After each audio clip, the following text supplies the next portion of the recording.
Click. And here we go. We're live. Here we go. I'm just finishing my admin, mate. So I need to get it on. That's all right. I'll entertain the crowds, the hordes of people watching. I need a better backdrop, I think. Oh, right. You gone off CrossFit? No, there's drawers. This chest of drawers. Oh. But we've literally got nowhere else to put those drawers in our house. What's in them?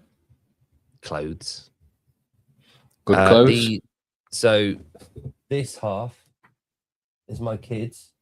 And that half is mine. That's why it's all messy. Oh, shit. I was about to say why it's messy on their side. My side. Anyway, enough about me. Let's talk about you. I love talking about me. Tell me how your day's been. My day's been a bit up and down today in terms of... You had a haircut? No, yeah, but like... I'm not taking me out of because I don't know what's under there today. Okay. But I have it cut quite regularly considering I only have about 4 hairs. In fact, I'm going to have to get it out now. I've said that. No, you're doing all right. I'm not doing bad for 40, am I? So yeah, my day's been one of them, mate, where at the moment, you know, because we're ramping up and doing a lot more stuff than we used to on Defiant Print and the Defiant Cape. Still getting used to some of the equipment that we're using. So I'm having them days at the moment where you have one day, everything goes really well and you're like, oh, we've nailed it. And then the next day you do everything the fucking same and nothing works. And you're like, oh, we're retarded. And it's like, I'm constantly in this up and down battle where, just getting used to, it's like any new skills, isn't it? When you start to learn something new, whatever it is, same in the gym, I guess. Like, well, I hear about it because I gave up with double unders, but people would be like, oh yeah, I've got double unders, and then they come in next week and not be able to do them and stuff. And it's like, it's just the reps, and that's what I'm getting used to at the moment. But because with the Open coming up, we've got quite a lot of business, you know, through Defiant Print and through the Defiant Co, that any days that aren't as productive as you want them to be, it's a day less because we want to get everyone's order out to them before they open. So it's just a bit of a pressure situation. So, but yeah. Are you doing a cut off for the Open altogether, or because it's 3 weeks, are you carrying on until? No, we're carrying on, but we said to a lot of the gyms like are doing big batches of promo teas to help like generate interest in signing up for the Open. Like Ste at Tweedbank, he's bought all, I think like about 70 odd teas. He's placed the biggest order in terms of, when I say biggest order, in terms of what a gym's self-funding for the members. And it's just amazing stuff like that. So it's like, we want to get them all kitted out because I guess the first workout as well is always the one where you get the biggest turnout in terms of members for Friday Night Lights, isn't it? Because everyone's excited. No one's been filled in. It's generally tends to be relatively less in terms of skill and weight, doesn't it? So the participation is always a bit higher. So yeah, we want to make sure we get them all to them. And plus, not just that, I said I would. And that's the main thing. If I say I'm going to do something, it doesn't matter how long you have to work, you have to do it, don't you? So we'll get it done. You know that principle of if I've said it, I'll do it? Yeah. Do you genuinely, apply that to your own head? Like, mate, to the point, I have this thing, and I developed it when I first went on my path of trying to become more disciplined. I did 75 hard. Have you heard of that? Yeah. Yeah, so I did that because I always thought, like, I don't know, I always dropped off after a month when I was doing stuff. And the moment I said I was doing that, I was like, right, I'm doing it. And I did it. But what I had this thing in there to try and help me get used to the discipline was the moment I thought anything, however small, as like an excuse, I did the opposite. So, you know, like just silly things. You'd throw your clothes towards the clothes bin as you were getting in bed or something. Yeah. And they land relatively close to it. And your mind goes, oh, I should go and pick that up. But you just go, oh, fuck it, it doesn't matter. It's just me. I'm going to get in bed.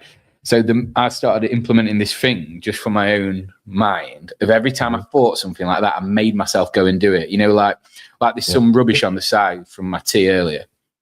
And I know, like before I'd have just left that. But now I know I'm going to take it outside to the bin before I go to bed. And it's just those little things. And I just think developing just the small it's weird because I don't like, I think there's a lot of hype around people saying sweat the small stuff and all that, and how you do anything's how you do everything. But I think there are certain elements to it. If you're not saying those words, but actually doing the doing, it's massively important because you just hold yourself accountable. If you can get the stuff right that no one gives a toss about, you know what I mean? No one cares if your clothes go in the clothes bin or you take the rubbish outside, but you're holding yourself to a standard.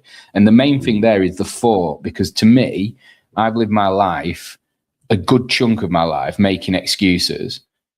And I think that now, the moment you start to like not make an excuse for anything, like the moment you start saying things like, oh, it doesn't matter, oh, I'll do it later. Where does that end? Because for me, it never ended in good places. You know what I mean? And I think that's, people overlook things like that. So do you know anyone with genuine OCD? Like clinical medicated OCD at all? No, not like... Not a loaded question, by the way. Not a trick question. No, you know, like I know what you mean, like them that are like flicking light switch on and off, or the family will die and that sort of stuff. Yeah, so compulsions. So you get obsessions, the clue's in the title. So obsessive compulsive disorder. And a lot of the time, literally, it's mental, right? But my dad has had it clinically diagnosed for 5 years now. Coming up to 6 years. And for him, he had a traumatic event where he was pulled out by a riptide down in Devon. And it kind of triggered this break for him. He had a psychotic break, basically, because of it. Hello, Seema. Hope you're well. Seema's liked my recent influx of less toxic videos that I've put of myself up on Instagram. So my dad was diagnosed. He was sectioned and all that kind of shit for it. Been medicated since, and like to the point where, so for example, he's always had it. Now looking back, he's had it since he was a kid, right? So this obsessive compulsive disorder, it's a voice in your head that says, basically, you've got to do it. You've got to do it. It's a compulsion. It's an obsession, and if you don't put out that fire, it rages. So he, at 2 o'clock in the morning, one morning, my mum came outside and he was counting the bricks on the outside of the house. And he'd been there for an hour counting the bricks one by one, because that thing had said, if he doesn't, bad stuff's going to happen, right? And it's so strong that he has to do it. He can't not do it. It's not an option for him. And all the NLP, all the CBT, all of the medication, all of the remapping that people go through for OCD, basically tells them none of this fucking shit matters. None of it. It's all useless. It's all nonsense. It's all in your head. So what they end up becoming at the other end of it is people that let the small stuff just go. They can't. They cannot. It's the equivalent. And I've sort of said to my dad in the past when we've talked about it, I think it's an addiction to like an obsession. Like they become so obsessed and addicted to the point it's destructive. It's an addiction to an idea, and that they can't not have it. They need their fix. They need their hit. They get this hit of endorphins or relief, from when they achieve this thought or they do the task. They get you're free. They get a mental clarity because they've done the job. So when they come out the other side of having gone through OCD, you don't go through it. You learn to live with it and cope with it. But they become a lot less caught up with the small stuff. They have to let things go. It would be the equivalent of her saying a heroin addict, like that's now gone fully off heroin. Oh, just have a little bit. You'll be all right. Yeah, we want you to have the good heroin. So what's ended up happening is people like my dad, if they drop their clothes near the basket and not put it in, by default, they have to let things go like that. And the thing that I find interesting now is, where the fuck do you draw the line? Like, because there's a level of discipline that you have to have, but OCD is quite literally extreme toxic compulsion towards this warped version of accountability. It's a really fucking crazy thing to think about. It's really, really mad, literally. And it's something that I think everyone has obviously it's part of our DNA. We have compulsions, we have impulses that we have. But it's funny when you said about like that change. Paul, who I don't know who Paul is, has a magic laundry basket. When I put clothes in, the next day they're hanging clean. Wow, lucky Paul. On my finger. But like when you were saying about like that switch that you had, is I went through a little bit of a phase, you know, of switching that around. And I think I do have a predisposition towards OCD. However, acknowledged and taken hold of, it's fine. But it's tough when you try and balance that sort of obsessive disorder with trying to be accountable, because they're sort of the same thing, but one is destructive and one is constructive. And figuring out the line is very, very, very hard. You know, like at what point do you tell someone that's got OCD, you can't be obsessive about that stuff that makes complete sense in your head, by the way. Counting those bricks at 2 o'clock in the morning to my dad felt completely logical. Right? It made sense, just like 1 + 1 = 2. But the stuff like putting your washing in the basket, or if you've put your rubbish and the bin isn't quite shut properly, like, oh, I've got to shut the bin lid properly. Like, if you start going down that road, in no time at all, you're doing your laces 5 times, 1 for each of your family members. Because if you don't do all 5, one of them's going to die. It's for someone with OCD. Oh yeah, for someone, it's a really quick change back, and it's something they have to live with. In that sense, they have to decide, I got to not sweat the small stuff. And I think OCD is another one of those things, isn't it? Similar to a lot of, because I guess OCD you could group up into some form of mental health issue. It's another one of those things that's just, it's almost lost its meaning, hasn't it? Because people would call what I've just described as OCD because, you know what I mean? And then if you go up the spectrum of people that have no discipline and that are messy, they'd relate even less to me doing those things and be like, oh God, he's so OCD. And it's like, so that for me, like, you know, when I think about OCD, when you first said it, I initially thought of people like me, but a little bit more. I didn't go to that extreme level, which is actually OCD, where you're talking about your dad counting bricks at 2 a.m. But it was common parlance. It's part of our language. Like you say, oh bloody hell, he's got OCD, like because he bloody, you know, switches a light switch off and double checks it a couple of times. Like, that is probably a really mild form of OCD. But so, and herein lies the thing, right? Is that if you know anyone with any form of mental health or mental illness, you will fully understand that it's completely illogical. It's not normal. It's not logical. And that is by definition what it is. It's a mental illness. It's the opposite of logic.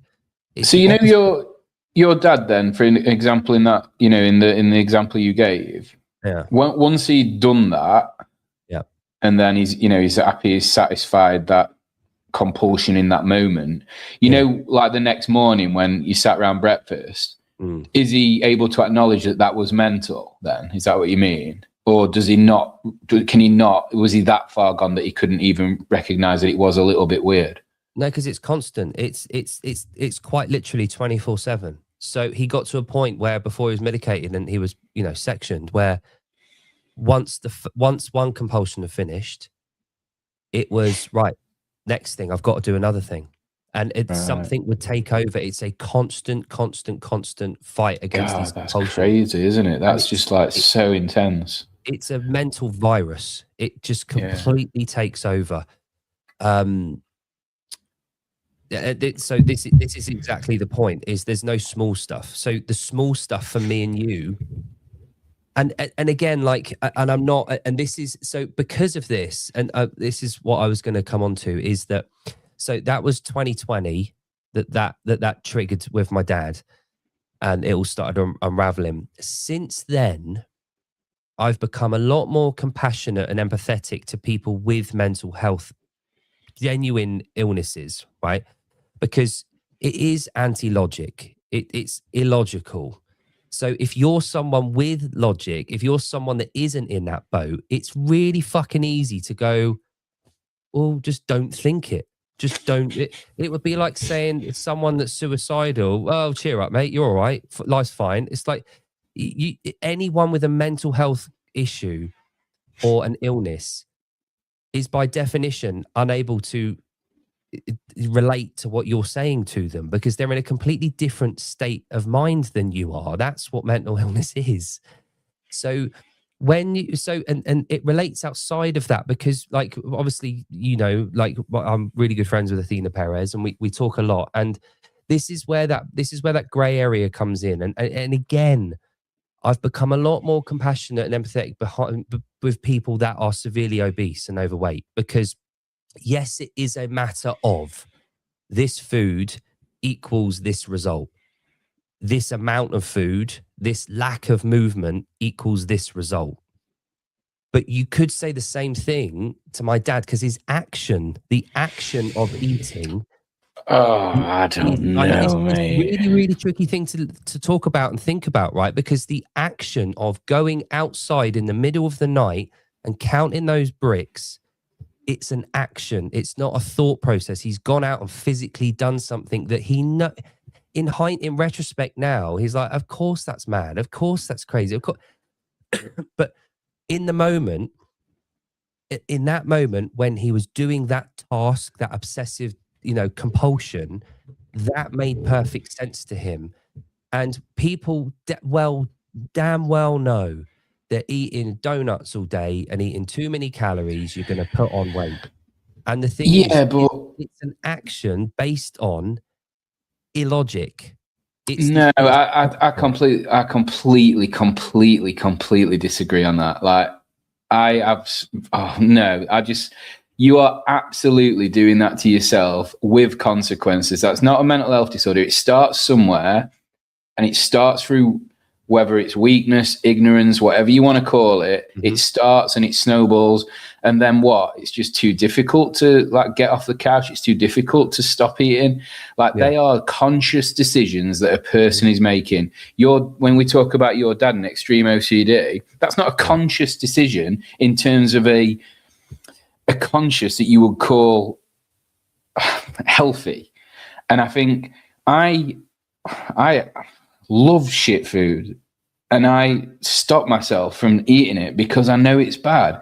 And what makes me any different to anyone else, other than I'm taking responsibility for not putting stuff in my mouth that will eventually kill me?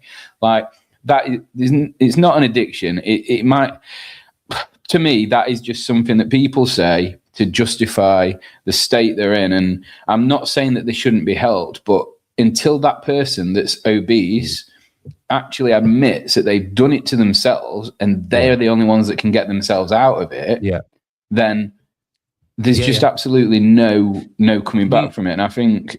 Do you think the same could be said about OCD then? So until my dad recognized that he had a problem, he couldn't be sectioned, because until he acknowledged that he had problems and that OCD wasn't normal, he couldn't seek help. He couldn't move on. He couldn't get medication. He couldn't get assistance. He couldn't acknowledge it until he decided that it was on him to change, until he decided it was his problem. The fundamental difference is he had a problem that needed fixing with medication. Somebody that's obese, and I'm generalizing, I'm quite happy to generalize, and I'll die on the hill a bit. They don't need medication. They just need to stop doing the bad thing. Like, do you think then? So if you go down, but if you go down that route, mate, you're making the same case. This is an awful comparison. I'm not saying that there's any comparison between the two groups, but that's like saying, you know, like a paedophile's fucking, you know, okay, because it's not really their fault. It's just a compulsion, and I can't like people though. That's affecting other people. Yeah, and what is like an obese population that affects everybody? No. It affects our health services. It affects everyone else. What I mean, it's completely different. But yeah, and you did preface that by saying it's not the same thing. But if your paedophiles directly change and affect and destroy someone else's life by the act of what they are doing, whereas if an obese people eating a donut, that's not directly impacting and changing and destroying someone else's life. But they're still both making conscious actions that they know are, and again, it's such a terrible comparison, but they're both still making conscious decisions to act on an impulse that they know is wrong. Yeah.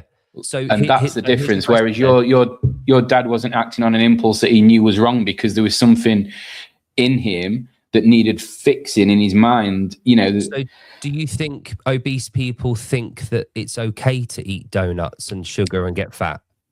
Well, yeah, otherwise they wouldn't do it. I think maybe they got to a point.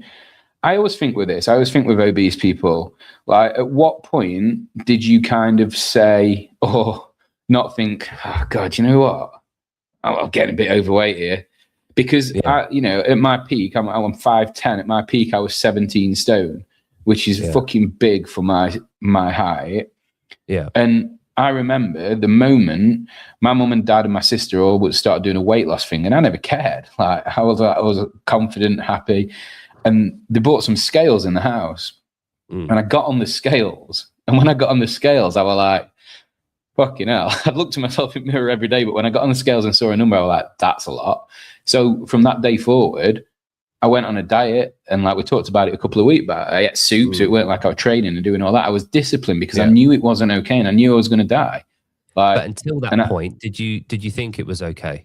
No, I didn't care. Like, I don't think I had the thoughts at all because I didn't care. I was confident. I was still, you know, I got more ladies than I do now somehow.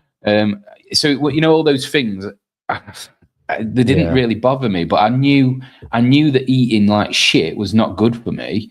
No, but I kind of did it eyes wide open almost. And I feel like a lot of people that hide behind, oh, I'm addicted to food. I never said I was addicted to food. I was just a greedy fat bastard that decided he wanted to eat something. And I think, you know, if you take responsibility for that, whereas I think the more we start saying, oh, obese people are addicted to food or this, that, you're taking the responsibility away from them. And when someone's severely overweight, the only way they can get out of that is through self-accountability and responsibility. Yeah. And the moment you allow them to blame something else or compare it to a mental health illness or anything else, you're setting them up for failure because you're not getting them to take responsibility. So bear in mind, so over the last 12 years, I've probably had 4 or 5 clients that have lost over 100 pounds in body weight. And at no point have I had a conversation with them where I've said, I think you're gluttonous. I think you're lazy. I think you're using excuses. And I think that you are wrong. I've never once had that conversation. Bear in mind, I've owned 2 affiliates and I've helped so many people lose weight. I've done it myself. I've helped. But why would you have to, mate? Why would you have to have that conversation with someone that's walking through a gym door in a very vulnerable state, probably got low self-esteem and confidence? They you know, you don't have to call them names because they don't need a reality check. They are taking action to make themselves better. But that isn't always people that have walked in the gym, though. I don't know. It takes some bollocks to walk in a gym at any age, let alone. Of the people, my sample group that I've helped, they haven't always been people that have walked in a gym and said, I need help. Oh, you mean you've gone out looking for fat people in the street? Well, not in the street, but in friends of friends and that kind of thing. I've had conversations at parties and that kind of thing. And, you know, the recruitment of, and again, at no point have I ever said, on the opposite of that, where they shouldn't be accountable, where it shouldn't be from them, where they need to be responsible, where it's their choice. All of this is, but I'm not entirely convinced it's just down to being a lazy bastard. I think so here's a question. How do you feel? Do you have a holiday, a week away, right? Where you eat shit, you have loads of beers, and you just feel shit. Your body, but like in doing that, I'm not making an excuse. I will always train. I'll eat like shit. I'll drink like shit. Yeah. When I'm when I'm away, definitely. But I will train every single day, and I'll know I feel terrible even though I'm training. I feel that feeling, and I said it to. I can't remember who it was that I was away with last, and I said it to them. I was like, and I made that exact thing you're saying. I was like, God, this must be how lazy people feel all the time. It's like horrible. But if you never know, any different, I don't want to say lazy, but like, I just think it is lazy. We'll come on to it in a bit because I was going to talk to you about Bumble and some interactions I've had on a dating app. But I do this thing, right? Someone said to me, they were seeing me on it and they were like, oh God, you just swipe on people that are rotund. And they were like, oh, do you just not? And I said, it sounds really mean, but it isn't about how they look. It's about what that represents in terms of their personality. And I'm happy to be wrong on that, but I would just generally, and it is a massive generalization and it's completely anecdotal, but there must be a very, very, very high percentage of people that are overweight that are lazy. When I was severely overweight, I was fucking bone idle, absolutely bone idle. Like when you were overweight and you felt really shitty, did you still train? Were you training then? I wasn't training then. So how did you combat feeling bad then if you were like... Well, I probably didn't know that I felt bad because that was just how I felt. You know what I mean? I knew that... So do you think that other people just might feel that way? They don't know they feel bad. They don't know that they're... But they do, don't they? Like, I think I felt like shit and that was normal, but I knew it wasn't normal, if that makes sense, because I'm aware enough. You know, if I'm walking up a small flight of stairs and I'm out of breath, I know that's not normal. It might be my normal, but it's not normal. I know that if I can't sit down or stand up without going, oof, that's not normal. Again, might be my normal, but again, that's the blinkered view that people that don't take responsibility know. They're like, oh, everyone must feel like this. Well, no, that's just you thinking that to justify how you feel. And that, I think that's the difference. I don't know. There's something about it that they're not taking, in some element or some description, they're not taking responsibility. And I think that's the same with anyone that, you know, I don't know, that's just my take on it. And I know I've managed teams in the past in my various roles.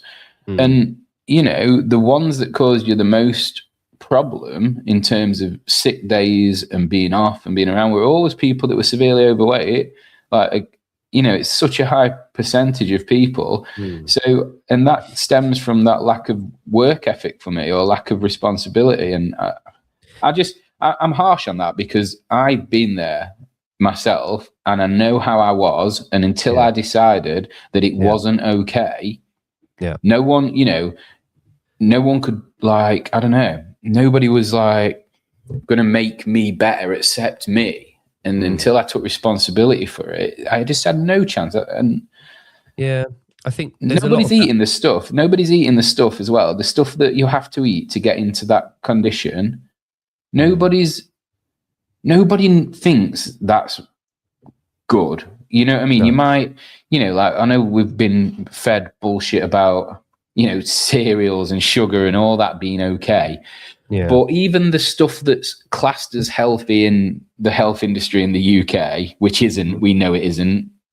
But even that stuff, they'd have to do a pretty good fucking number on that stuff to get to the obese level. So it's obviously takeaways, fast food, junk food, crisps, pop, sugary drinks, all that stuff. Nobody ever drinks that. You know, like one of my mates the other day said he stopped drinking Red Bull and started drinking sugar-free Red Bull because he found out there were 50 grams of sugar in a can or whatever it is. It's like, nobody thinks that's okay. Like, nobody thinks that's okay. I used to eat kebabs. That was my meal of choice. I never sat down. I love a kebab, but I never sat down to it. I put about another 500 calories of mayo on it. I never sat down and thought, oh, it probably isn't this that's making me fat. You know what I mean? I knew what I was doing. I knew I was putting stuff in my mouth, but I did it anyway. And then I knew that. Do you think? I don't know. And Seema's just reminded me of this. So thanks, Seema. Do you think? Do you allow a certain degree of like thought around the fact that people eat to escape? Like people drink alcohol. What you're escaping, mate? You can't. Them people couldn't escape a chair. No, but like. So if I'm feeling rubbish, which I don't because I've got an amazing life, right?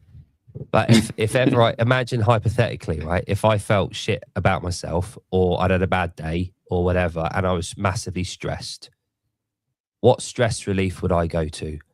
So because I've learned through education and being in this industry, I would listen to something. I'd add some frozen fruit for a sweet hit. I would, but on a Saturday night, because it's the end of the week, I have a bottle of beer and I have a pizza every fucking Saturday night because for me, that is a hit of high fat, high sugar.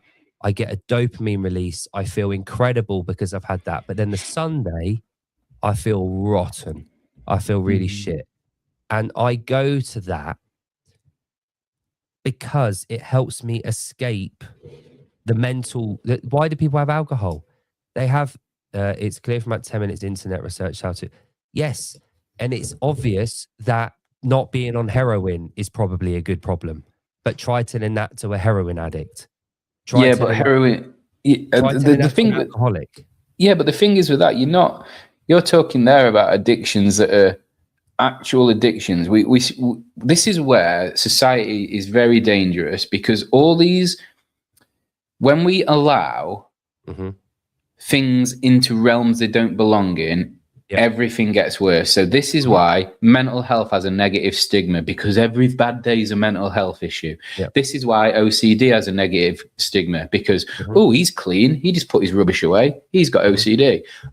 He don't want illegal immigration. He's racist. All words start to lose meaning. And the moment you group things such as, he's addicted to food in with alcohol and drug addiction, it loses meaning because you can become addicted to you don't have to have heroin in your diet.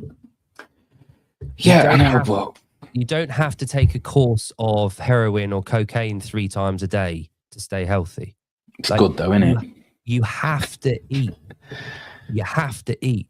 So, and again, I'm playing a little bit of devil's advocate. But you don't have to eat 5,000 calories a day. Nobody's just having a quarter a little syringe of heroin, are they, and saving the rest for later. You know what I mean? Like, don't get me started on that. No, but you see what I'm getting at there, don't you? Like, if you're getting rid of one of the firmer established addictions that we classify as, and by the way, I'm playing devil's advocate here. I'm straw man in this debate, right? So and again, I talked to Grant about this last night because I don't know, I won't go into it in depth because I don't know how much of it is public knowledge, right? But Grant is very into his food, right? And he has fucking drastic measures, right? And I'll tell you off air what he has to do to not eat in the middle of the night and to not eat shit food, right? You could just be asleep like normal people. Yeah, but normal people don't wake up in the middle of the night and go down to the fridge at 3 o'clock in the morning. Like, that isn't normal human behavior. No, it's a lack of discipline. It's a lack. You can't convince me that that's an addiction. That's just utter shit. Like, just don't do it. You know you shouldn't be doing it, so don't do it. Like, say that to a heroin addict then. My thing with heroin is like, just don't fucking do it in the first place because you know where that leads. Like, at the moment you have one donut, You don't need another. You might want one, but you don't need one. Like heroin is like, I have no sympathy for a heroin addict because they did it to themselves. But what I will say is that is an addiction.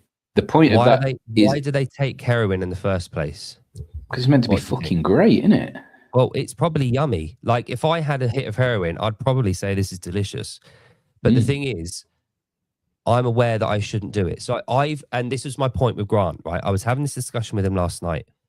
Not once in my life have I been morbidly obese, and I am perfectly happy with feeling hungry. For me, I'm most of the day hungry. I'm like, it's just being hungry. It's not a problem. Like I can deal with it. I go days where I don't eat. And so the way that I see people that come out and are really strong, and by the way, I used to feel the same way, right? So, and this is 2 points to this, right? Have you ever met an ex-smoker? I am in it. I smoked as well. I was a full banger, mate. Right. So ex-smokers are the most dogmatic anti-smokers out there. Oh, see, mate, when I walk past someone I guess this is where I might be different in these elements. So I decided, when I decided to quit smoking, I just woke up one day and went, I'm not smoking. So I didn't smoke because I never were like, I'm addicted. I was like, I'm choosing to smoke. Everyone just claims they want to quit, but they don't want to quit. Otherwise they quit. I woke up one day and stopped smoking. And now, if I walk past someone on the street and they're smoking and I smell it, I'm like, and then I just carry on walking. I'm never like, I just, you know what I mean? Because again, it's responsibility. It's all responsibility. But Heidi, as usual, is completely missing this part of the comment. She must have switched off for a minute when I said this. I fully accept it is the person's fault. It is their fault. It is their fault. I've said it 3 times again now. It is that person's fault for what they're doing to their own body. Just like the heroin addicts is injecting that into their system. It's their fault, right? But what are you going to do about it? What are you? And this is where being an affiliate owner and being someone that genuinely changed lives, not through my own doing, through the methodology, right? Genuinely changed lives. You've got to decide, is being a fucking David Goggins hard ass saying people are lazy cunts and they're to blame and you're not accountable, you're being lazy. Does that shit work? It does if people are ready to hear the message. Let me ask you this question, right? Yeah. All that stuff I've said, and I know I've been quite firm, and like I say, I've just got my reasons for it, and I believe them entirely, otherwise I won't say them. But anyone that is maybe obese or whatever, that listened to what I was saying, if they're on the journey to become, and I'm going to say better, because you are going to become better in terms of your impact on society, your impact on your family, your impact on yourself, blah, blah, blah, blah, blah. Hell yeah. Anybody that's made a decision, or like that Athena maybe works with, they do not listen to what I've just said and are offended. Anybody that's obese and isn't taking action will be offended. That's the difference. Because, and that's why it all comes down to responsibility. Like nobody's offended by something that they have accepted is true when it is true. And I think that's where we draw the line, and that's where I think like points get missed and messed. If you, I don't know. No, I completely agree. And Heidi, I give me a lot on that as well, mate. Like, and me too. Hashtag me too. Right. The second he was on Joe Rogan, the second his book came out, I was a completely changed man. Right. However, you've got to be. It's like, do you know, like creatine and beta alanine, right? So some people are super responders. Some people like anabolic steroids. Some people are really good responders to those drugs, right? And to those substances. Other people, it doesn't affect them. They get small, they get small results from it. Now, Goggins, his style and the way that he's done it, he is exactly that ex-smoker. He's the really obese guy that, by the way, was obese because he had a fucking terrible childhood and upbringing. You've got to listen to the first 3 or 4 chapters of his first book to realize his dad was a pimp, his mum was whored out, and he escaped his dad. He had a shit childhood, right? He didn't have any role models. He became morbidly obese because of a shit upbringing, right? And because his only escape, his only go-to feel-good thing that he could have in his life was shitty food that he knew was bad for him, but it made him feel good at the time, right? And as a kid growing up, that's how that became. And then he got his B, whatever it was. He was B exterminator or whatever. It was a while ago, whatever it was. And then he did that 100-mile thing. And then it all went that he went click and he changed completely. And it's those people that go so hard from one end to the other. They are the people that very, very rarely lack the ability to have gray area. They go from black, and they have to, and I'm bringing this back to my dad's point earlier, they have to, by design, go from black directly to white. There is no room for nuance, for empathy, for understanding, for sympathy, because they had to go from black to white. So they don't understand why people now can't also do that jump that they did. But because those other people aren't wired up the same way. They might lack the accountability. They might lack the discipline. They might lack the focus. They might not be as good as you. And sometimes that's correct. Like, I'm never going to be an Olympic athlete. I wasn't good enough. I didn't have the mindset. I was shit.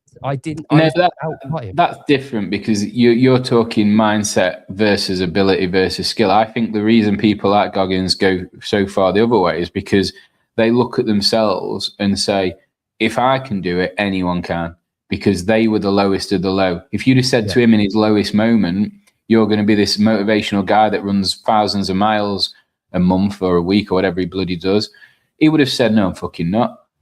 And that's the difference. So, like, I think when you come out of it, you realize that the only way out of it is through responsibility. And I think that to say someone that doesn't take action or doesn't take responsibility for their own life, like, think about that. They're not in a place where they're willing to save their own life. That is the very bedrock of survival. But and that to me is, it's not, it can't be just a pure lack of discipline and laziness. They're overriding the very genetic predisposition for a human or any animal of survival. They know they're doing something that goes against that, but yet they're carrying on doing it. It can't just be a lack of discipline. But I think the problem is, because we are, especially now, if you look at pictures from the 60s, 70s, 80s, even 90s compared to now, the general population and the obesity rates have gone up. It's because we've started to feed people full of sugar and shit, but then tell them it's okay. And that's the difference. How is somebody that's looking for an excuse ever going to take responsibility when most people are saying, oh God, you've had a bad day. Yeah, you have a cake, duck. Like, fuck off. Like, that's why. It's not about they're not able to take responsibility. They've been conditioned to think that it's okay to not take responsibility. And that's society as a whole right now. Everybody's conditioned to blame someone else, or it's not my fault. Oh, I'm oppressed. Oh, I'm hard done to. Oh, I'm a fucking whatever. It's nonsense. Like, the more you put your arm around people that have got themselves into difficult positions and tell them it's okay, it's not their fault. Like, don't get me wrong, we need to give people a leg up and we need to help them, but we need to make it very clear that it's on them, it's their responsibility, and without their buy-in, they will never improve and never get better. And we 100%. Get that wrong. We put the 100%. Arm around and we don't give them the tough love, we just give them love, and then they go through the fucking floor.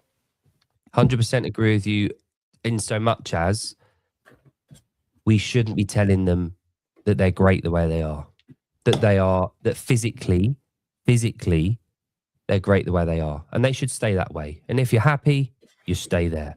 You're good like you are. But they're not happy, are they? I remember Joe Rogan said it with Goggins on that podcast.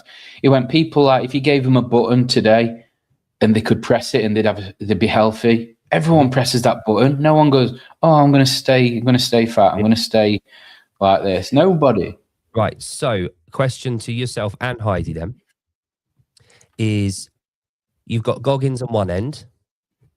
Okay. Here's that method that you're shit. You need to change. You're weak. You need accountability. Let's go. On the other side, you've got the arm around, say, the Lizzos of 2 years ago, whenever it was, saying body positivity. What do you mean before she took Ozempic? You know what I mean? That sums it all up, doesn't it? You're healthy the way you are. You're fine the way you are. You carry on living your best life. On the other end, is there room somewhere in the middle, or do you both want Goggins type for everyone? I think the middle's very...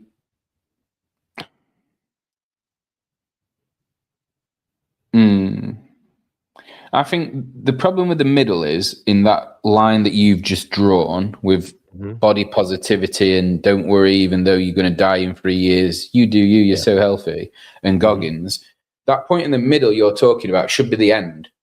It should be, everyone should be in this middle position of, oh, maybe it's not okay, maybe it is okay, but I need some support, but I need to take responsibility, up to Goggins. There should be no fucking below the middle in that spectrum for me, because the moment you start telling people it's okay to be unhealthy, it's okay to look that way in any capacity, you set them up for failure, because the people that are these people, I guess you have to say, are in some capacity weak. Yep. So the moment you give them validation and justification to be weak, they'll lap it up because it's an endorphin hit almost. Oh, I am okay. I'm doing well.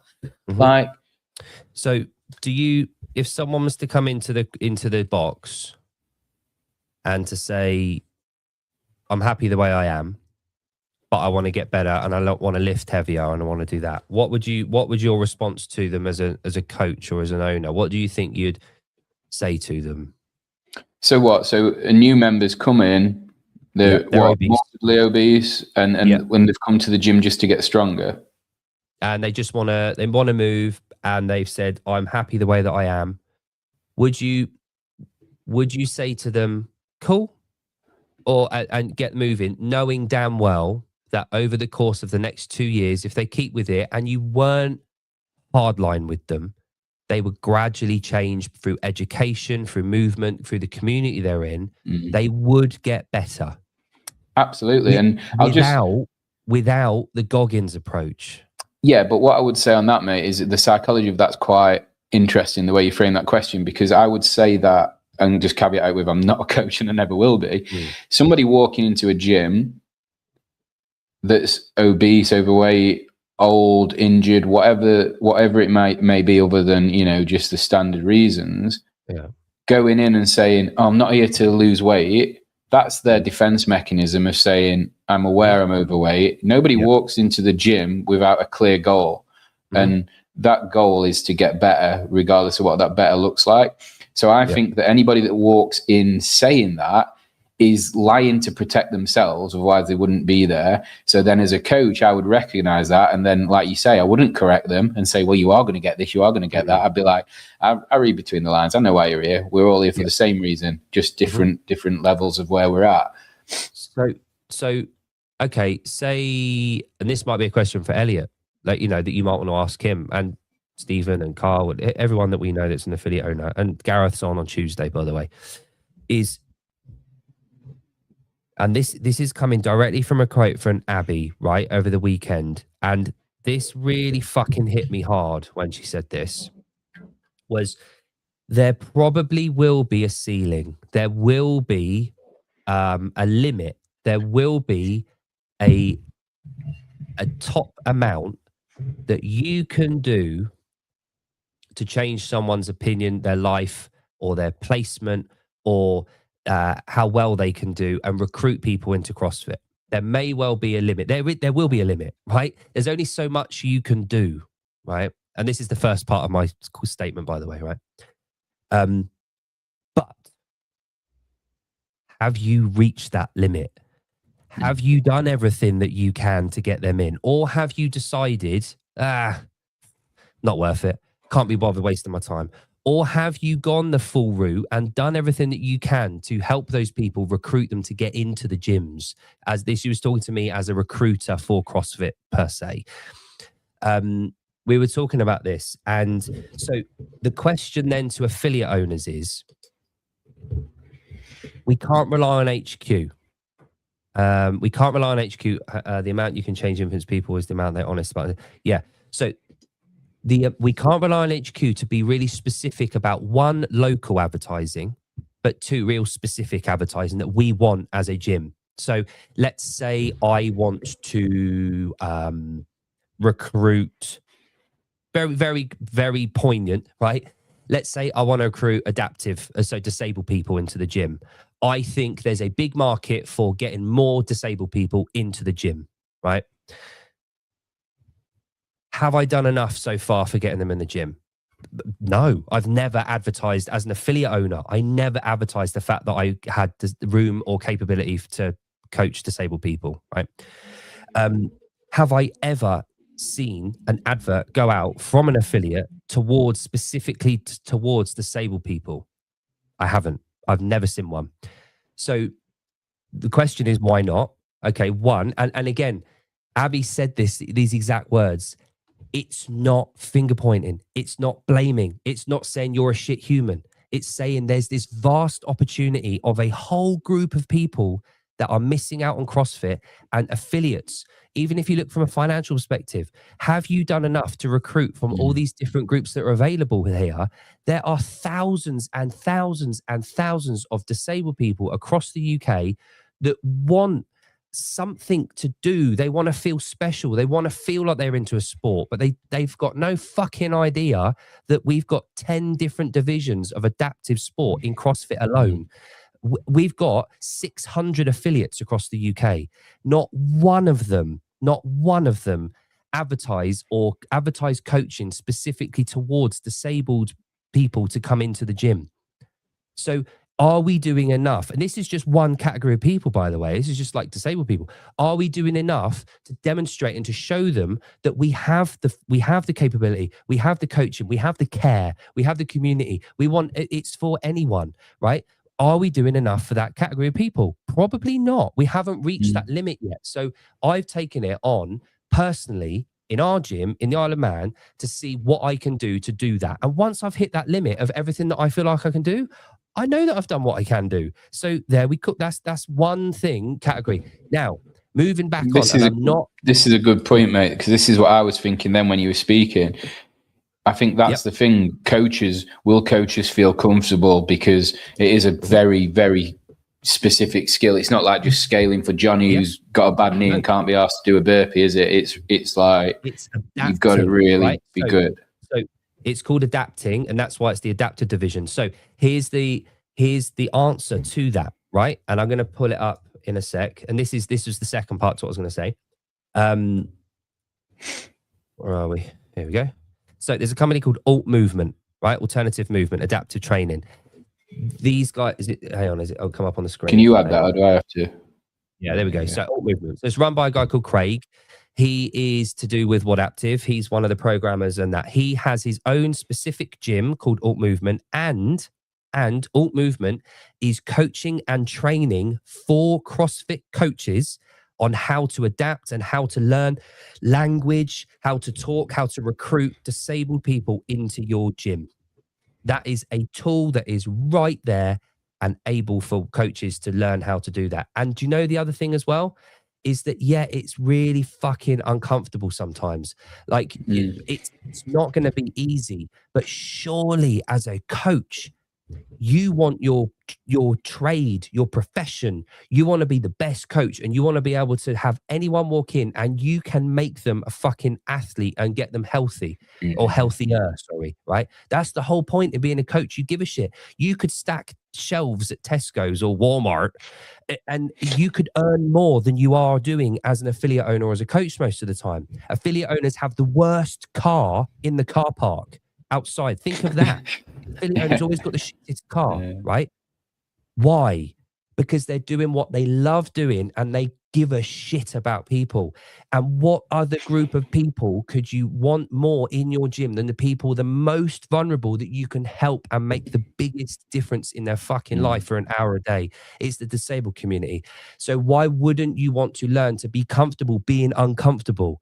Like when I'm coaching Claire she's a wheelchair user. She had an accident 3 years ago.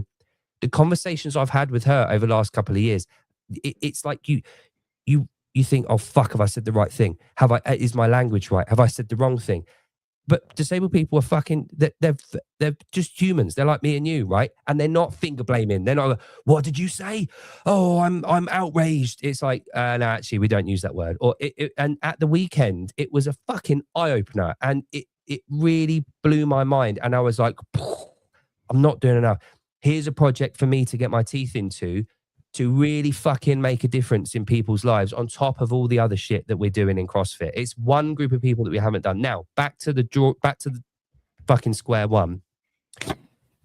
Do we do enough with all of the knowledge that we have, including the continuum, right? So this is exactly what it is, right? You want to take people, and we talked about that line in the middle, that gray area, this, right? Wellness. That's that gray area. We want people, whether we like it or not, there are millions, hundreds of millions of people that are here right now, right this second that we're talking right now. There are hundreds of millions of people that are sat here right now.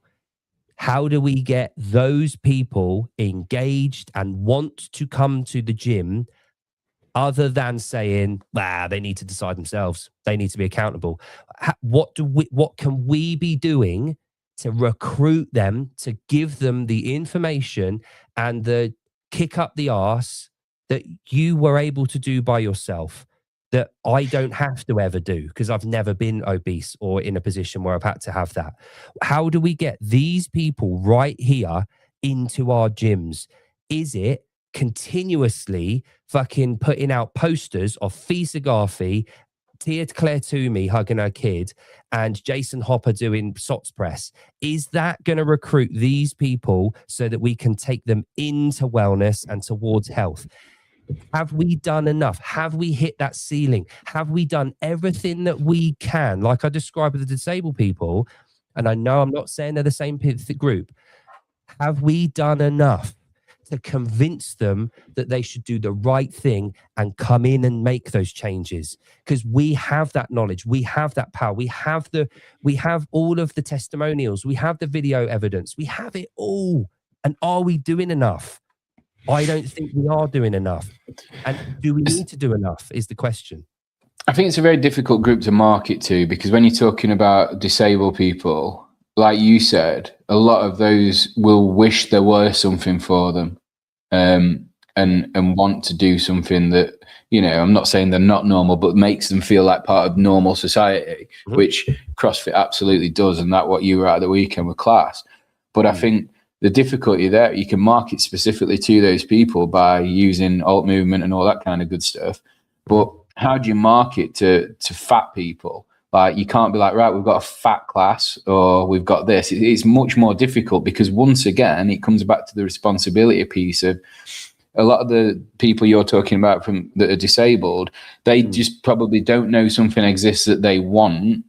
Yep. Anybody that's overweight knows these things exist and chooses not to use them. It's not like, they might not necessarily know that CrossFit's infinitely scalable and can help them, but they do know gyms exist, and they do know that, eating healthy exists and all those things. So it's such a difficult group to market to, because again, they're a protected species as well, like maybe dish out some free donuts, get a free donut with your first class, do whatever you need to get them through the door. But then, so you say we can't do a fat only class.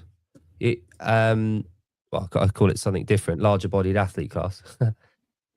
Yeah, but hang on, wait. Why isn't it coming up? Heidi's nailed it. 11 a.m. fatties only. I'm trying to bring up this. It's taking fucking forever to come up. Hang on. There we go. Right. So Scaled Nation, Athena's thing, right?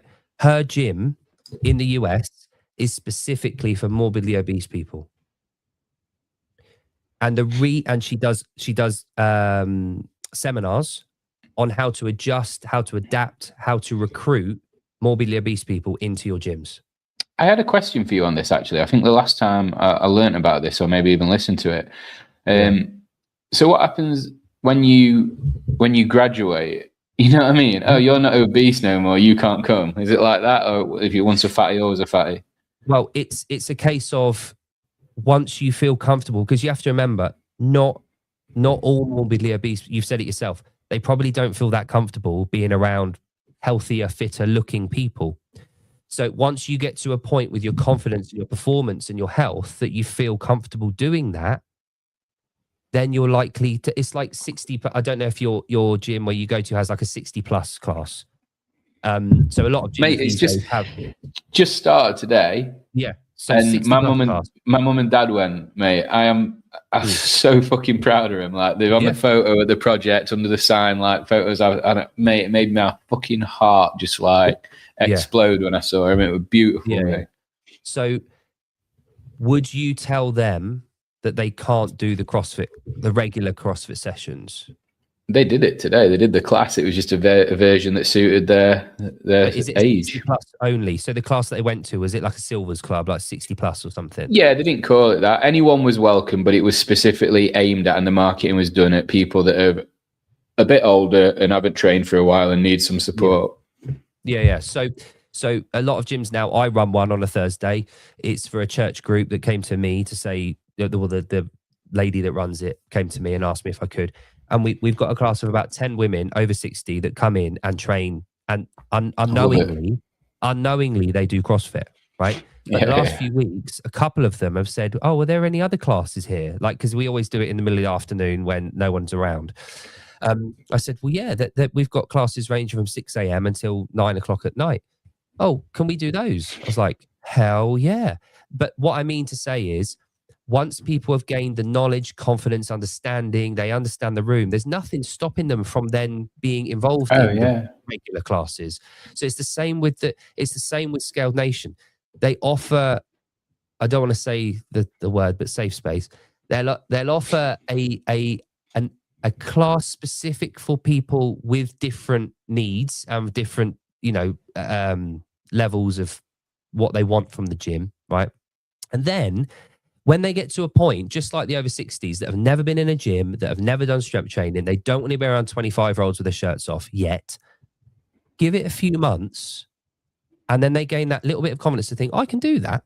Like, I can join that class. I'm not odd one out. I can be involved in that.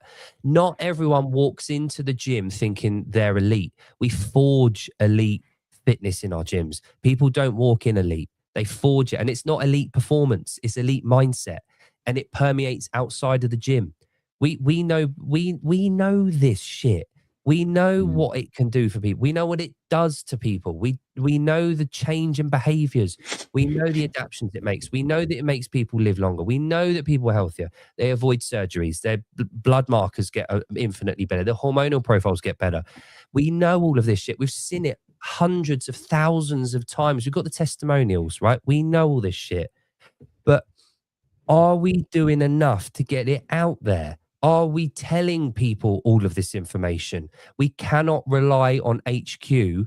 They can't possibly do it all. Like, let's say there's 10,000 affiliates. Each of those affiliates has a bare minimum of 20 lives that have been drastically improved and changed, right? What effort would it take for each affiliate to make 10 videos, right, over the course of a year? This is what I think on that is I agree that it isn't on HQ, in on CrossFit UK as such, but they are in a unique position to do better from a media point of view, to share stories that they hear on town halls or roundtables or whatever. That could be arguably be better. And I think that's the difference, because saying to gyms, well, what would it take for them to put 10 videos out?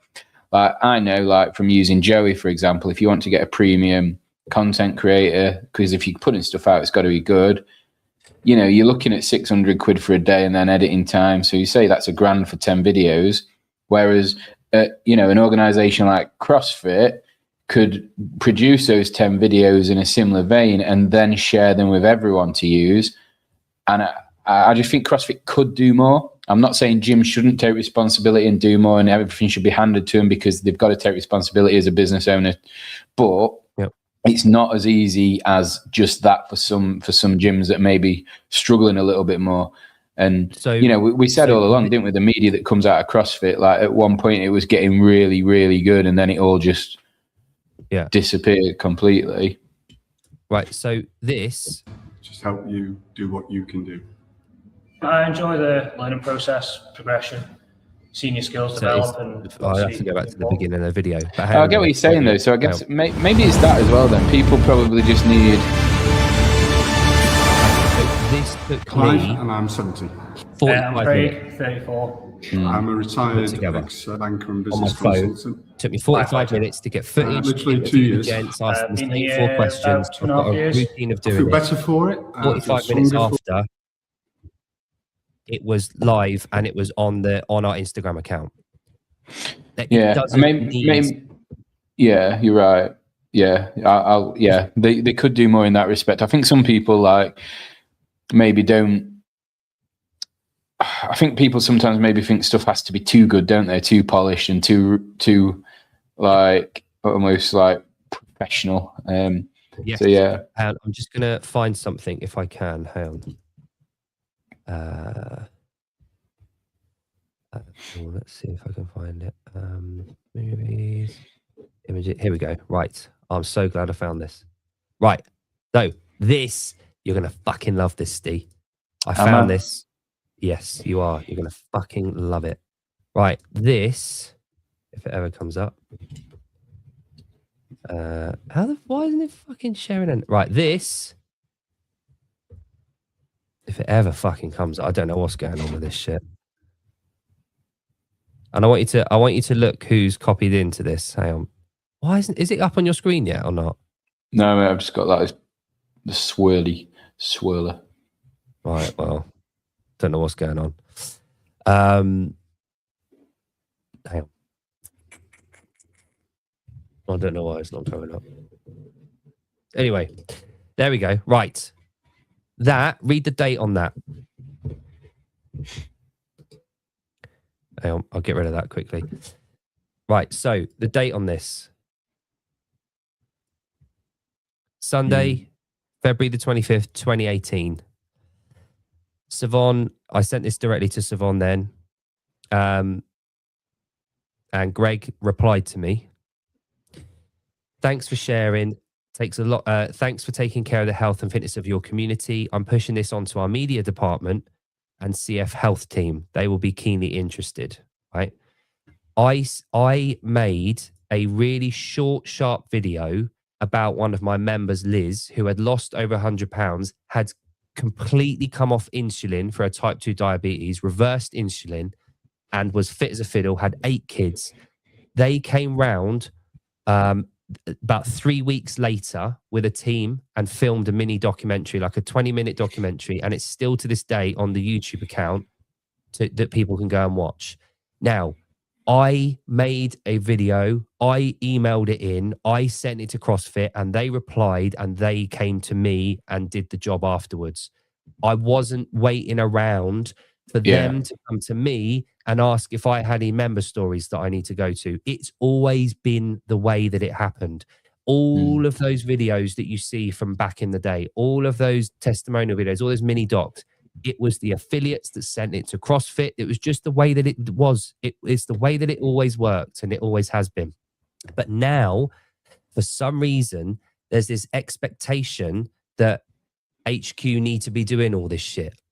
And we as affiliate owners, well, I say we, but that was back in the day, but that group of affiliate owners, they need to be more forthcoming and meet HQ and UK in the middle with this information and really push it. Have you done enough to get this conversation on the table? Maybe not. I don't know. Maybe you have. Like Abby said, maybe you have done as much as you can and it just doesn't come to fruition. But genuinely, like you said earlier, you know, you made that conscious change. If you throw your pants near the washing basket and they don't quite make it in, you've made that decision. Have I done enough to make sure that my house is tidy? And you now know that mindset of just do it. And that's why for me, the Nike thing has, that whole just do it thing has completely flipped in my head. Growing up, just do it everywhere. Just do it. Just do it. Just do it. It meant nothing to me. And now it means so much more to me. Just do it. They've missed a word, fucking. Just fucking do it. Right. And that is it. It's the tone of just do it. It's not, hey, just do it. It's just do it. Like, and that completely escaped me growing up. And the last few years, I've really learned it, and I've really taken that to heart, the just do it thing. And I'm in the same boat as you. And by the sounds of it, Heidi Goggins, she's done the same thing. But Seema's gone through an incredible transformation the last couple of years. And she'll probably say herself, like, she went through a complete transformation up here and took accountability. And do you know the biggest thing? The biggest thing, and I'm not saying this because of Seema's here, and I'm not saying this is Seema, but the biggest thing that you can do is let go of control and give accountability to someone else. Be coachable, listen to instruction, because you've said it yourself, right? They're the same thing. They're not different thing. They're the same thing. To be accountable to yourself, you need to let go of control, and you need to give that accountability to something bigger than yourself. You need to patch into something bigger. Christians have it with their fella upstairs. They're always being watched. They're always being accountable to that one person, right? If you are in a class environment and you're being a coached class, you will always perform better than you would when you're on your own. If you're working with a nutritionist and they are on you daily and they are making you accountable, you will do better. But caveat to that is you've got to be willing to do the work. So it requires both sides of it. And Seema, for one, I've seen what she's done the last couple of years. She's been working with Mason, who is very tough love, but he's not tough love in the sense of you're a prick for what you've done. He's not that way. He's right. Here's what we need to do. I know it works. Are you coming with me? Are you going to do this or not? Because I'm in this, I'm with you, I want the best for you. It's like being a fucking parent, being a coach. You know the answer. You know what's right. How do you convince people? How do you convince your kids to do what you're asking? Because a lot of people need to find out the hard way, unfortunately.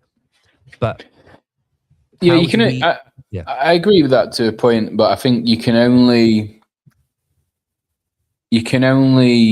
give that accountability away once you've found it yourself, and that's the difference. Yeah, you have to. No, I don't even think that. I don't even think when you hit rock bottom, you give the accountability away, because you have no accountability then.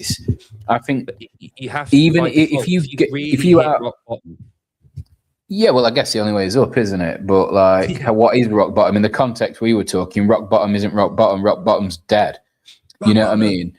But I think that giving the accountability away only works when you've taken responsibility, because in taking responsibility, you realize that you need help with those things, and you're maybe not well equipped to do the nutrition, do the training, do the everything else. So I guess that's the difference, isn't it? You're right. I want to get better. Now I need to outsource the accountability because I know that they're not my areas of expertise. So yeah, 100% agree. But the other thing to that is people like you, people that, like I said, I've never been obese. I've never had an addiction. I haven't got a competitive element in my body, right? I'm just vanilla. I've got through life at 70%, right? I've got through it. I've ticked all the boxes. I've never had anything go on. I'm all right. I'm just average Joe, right? Which is why I love CrossFit, because I can tick all the boxes good enough and I don't specialize, right? Now, I've never had to do that. But the people that get fucking really far in life are the people that have been really fucking shit at like they've been really, really bad. They've either had a shitty upbringing, they've been drug addicts, they've been addicted to something, but they've come out the other side. They like Mike Tyson's of the world. His mum's a prostitute, right? In the Bronx. He grows up in the 70s and he's in hell, and he came out of it. And he was the he was the baddest man on earth. Right? He came out of it the other end. Look at fucking Hunter McIntyre. Like, he put a picture of himself up yesterday. He was a fucking smack addict. Like, and then Kennedy Jr. Like, it takes someone that's been at rock bottom as a heroin addict to be the head of the FDA that's now promoting eat beets, vegetables, nuts and seeds, sun-free little nuts, no sugar. For me, I'm nowhere near disciplined as you. I've never had to go through a huge transformation into someone that requires all of that discipline, because I've sort of drifted on through and I've got there naturally. I haven't had to be forced into a superhuman that can do that kind of thing because I've got by without it.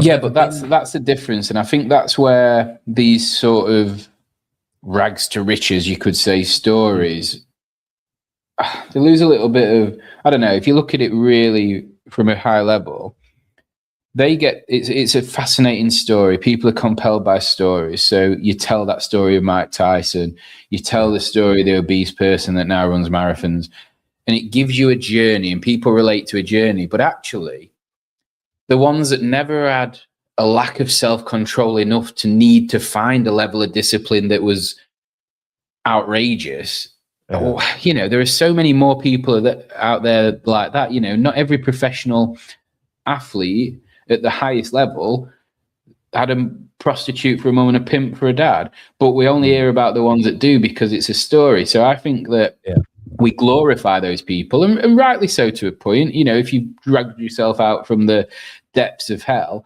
But in some cases, you can't account for upbringing, but in some cases people put themselves in hell.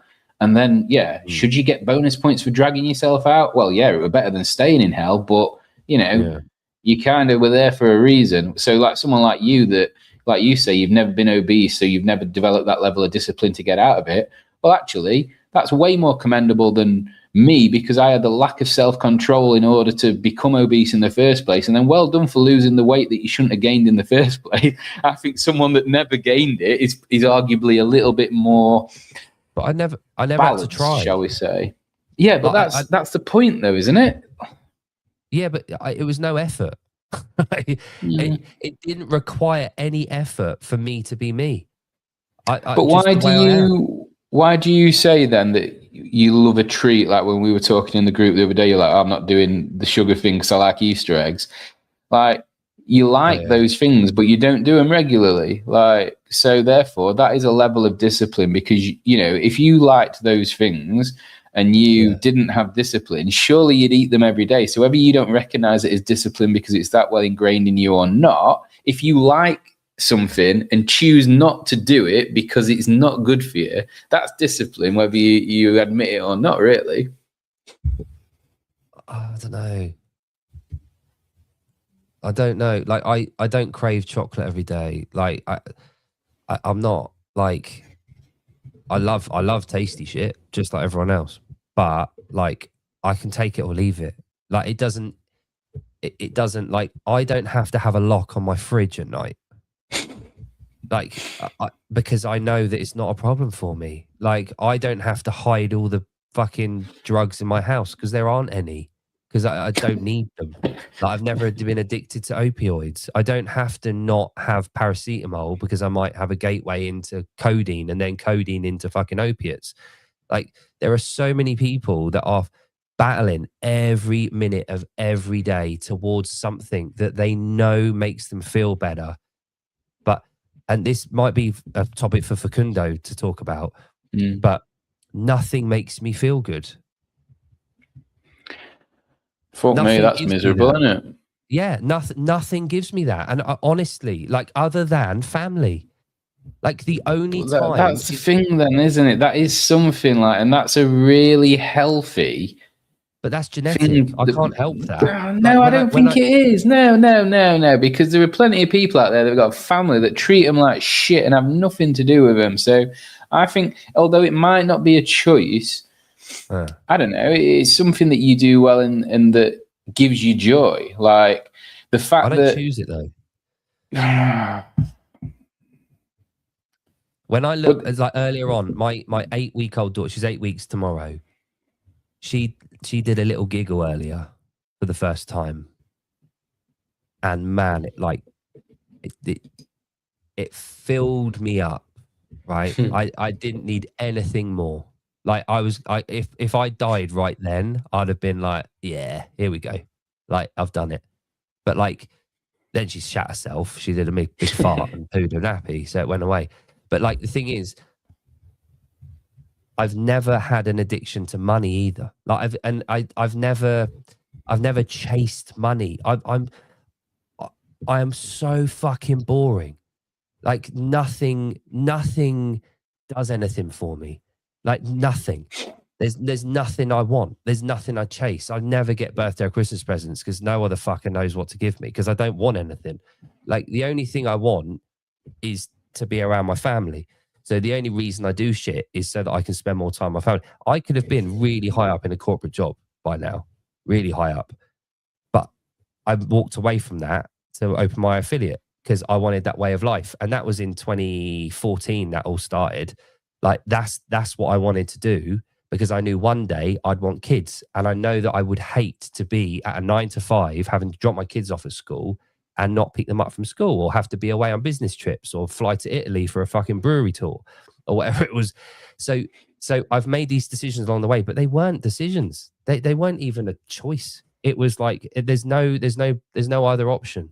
It's just straight through. And this isn't me trying to be cool. It's not me trying to be like, oh, I'm well hard or like, look at me, I'm a responsible dad. It's like, for me, that's just the way it is. But you still made choices that you wanted to make, which means you had a desire, whatever that may be. When you're talking about having a family before you had one, that was obviously something that you wanted. So therefore you liked the idea of that. And then when it came to fruition, you liked it. So you made those decisions because of a desire. So that is in its essence. It wasn't, I know what you mean. I do get what you mean. But I didn't have to think twice. It was like, when something's right, like who does really? People don't have conviction and they mess about. Like I'm very impulsive because I have a very quick decision-making process. When something feels right, I'm like, bang. And, that might even be on precognition basis for you by the sounds of it. But I feel like that is something that people have, isn't it? It's like, you're like, right, this feels right, I'm doing it. And when you have conviction and you do it for the right reasons, you don't care about the outcome because in your heart, it was the right thing to do. So the outcome's almost irrelevant when you really know what you want and you have conviction in it. Yeah. No, I see what you're getting at. I see what you mean. I've just never seen it that way. It's just like being on a one-way street. Fuck it, we're going. But yeah, all good, all fun. So we've covered a lot tonight. We have, and I need a wee, so we'll have to get onto my. We'll get onto the tales from Bumble next time. Oh no! All right, okay. We'll save it for next time. There might be some more. There might be some more by next time. Yeah, I'll keep swiping. See if we can get any more. But please do. I'll caveat it. That can be the title of the next show. That people don't want honesty; they want a level of honesty that they're comfortable with. Show me a girl in the world that doesn't want honesty or want honesty. Okay. And then when they met with it, oh, well, that weren't quite as honest. That was a bit more honesty than I was ready for. That's where I'm at. So we'll delve into that one next week. I look forward to that. Yeah. Right. Thank you, everyone. And anyone that's still listening, watching, make sure you subscribe to Continuum. And thank you, Heidi, Seema, and Mark, and anyone else we missed in the comments for participating and making the show extra special. Hell yeah. Bonjour, team. Bonjour. Bye.